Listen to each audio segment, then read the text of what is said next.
बुलंद हो हौसले तो डर की क्या औकात।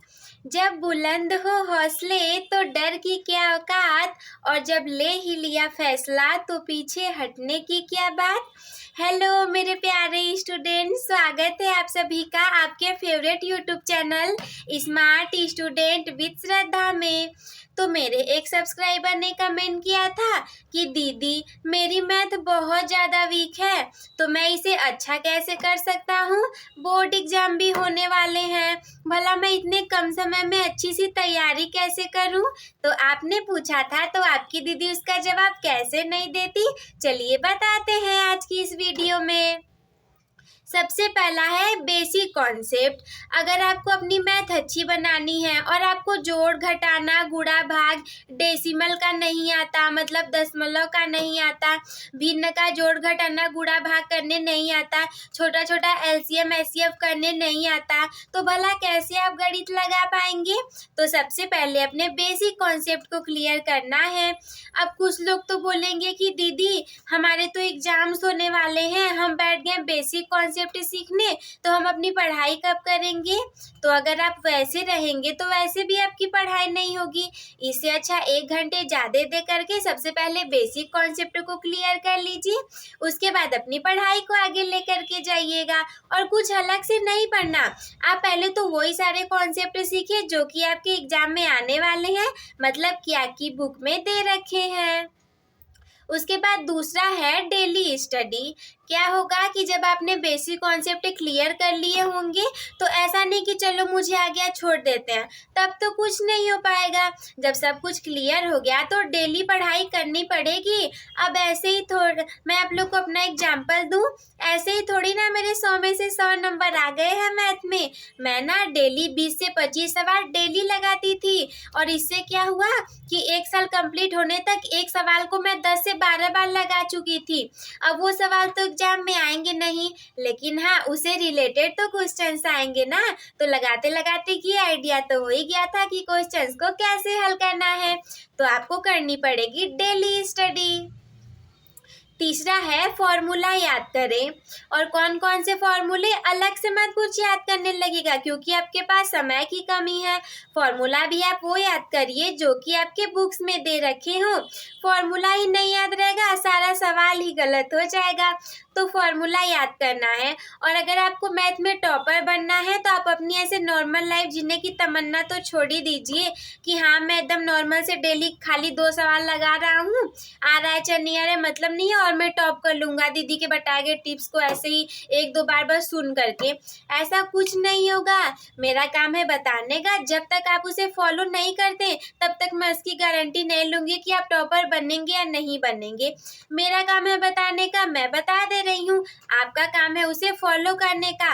अगर आप इसे फॉलो करेंगे तो मैं 100% गारंटी के साथ कहती हूँ कि आपके भी मेरी तरीके से 100 आउट ऑफ 100 मार्क्स आएंगे। और अगर 100 नहीं है तो 95 प्लस तो आप पक्का जाएंगे।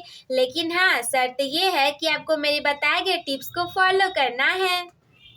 जिनके सपने बड़े होते हैं ना, वो इतनी नॉर्मल जिंदगी जीने की तमन्ना नहीं रखते।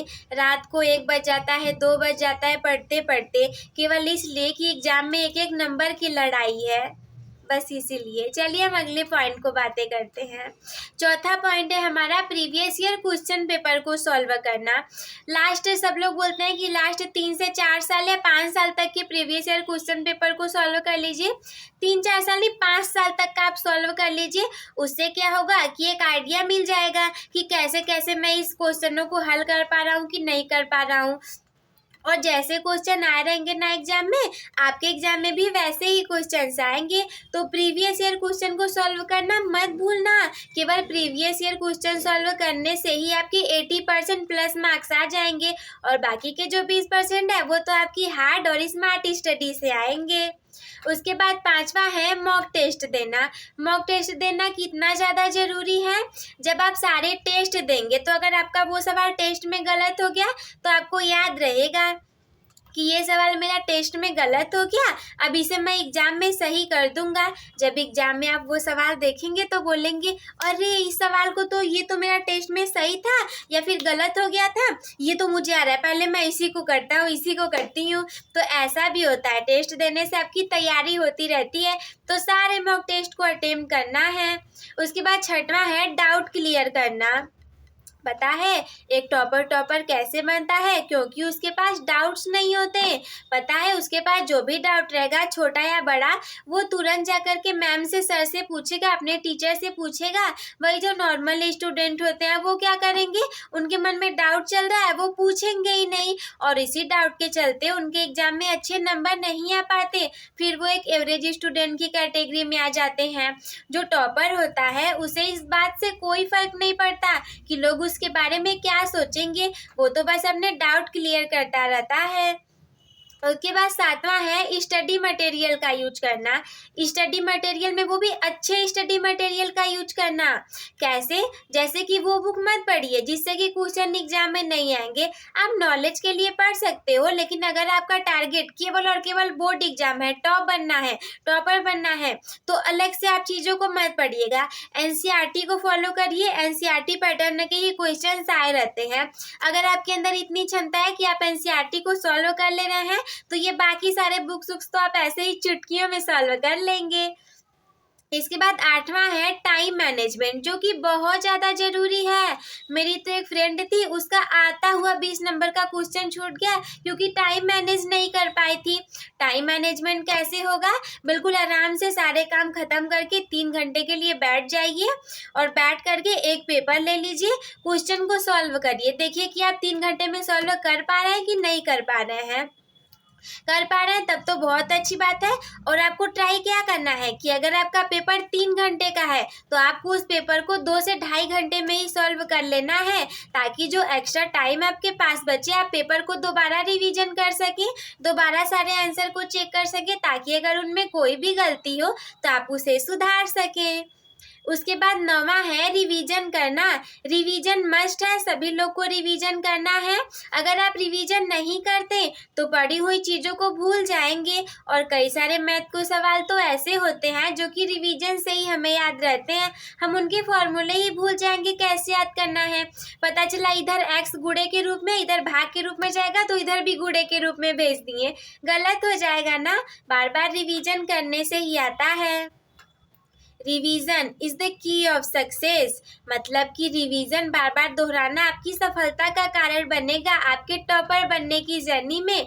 रिवीजन करना आप लोग को नहीं भूलना है। आपको पढ़ने में 2 घंटे लगेंगे तो रिवीजन करने में 10 ही मिनट लगेंगे। क्या जाता है 10 मिनट, तो आप लोग गाने सुन करके वेस्ट कर देते हो।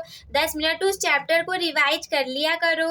उसके बाद 10वां है कॉन्फिडेंस, भरपूर कॉन्फिडेंस से भरे हैं। हाँ, हम जो पढ़े हैं हम ये कर सकते हैं, मैं सब कुछ कर सकता हूँ, मुझे सब कुछ आता है। ओवर कॉन्फिडेंस नहीं, कॉन्फिडेंस बनाए रखना कि हाँ ऐसा नहीं कि सिर्फ मैं ही कर सकता हूँ।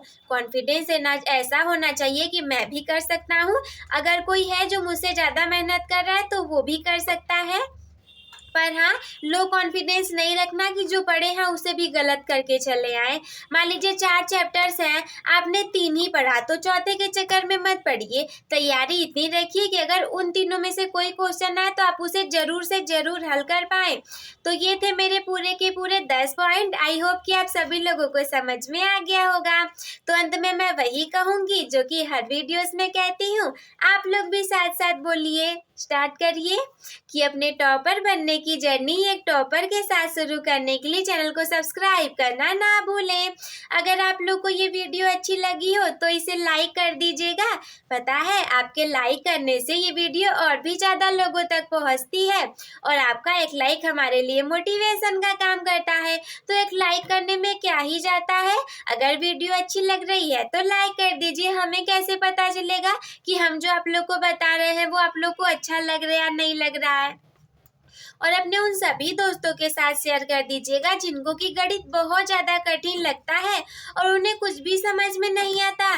तो क्या करना है कि आप लोग को अपने दोस्तों के साथ भी शेयर कर देना है। कर भला तो हो भला। उसके बाद अगर मेरे इतना कुछ बताने के बाद भी अगर कोई भी डाउट मन में हो तो हमसे कमेंट बॉक्स में पूछना ना भूलें। वीडियो देखने के लिए धन्यवाद।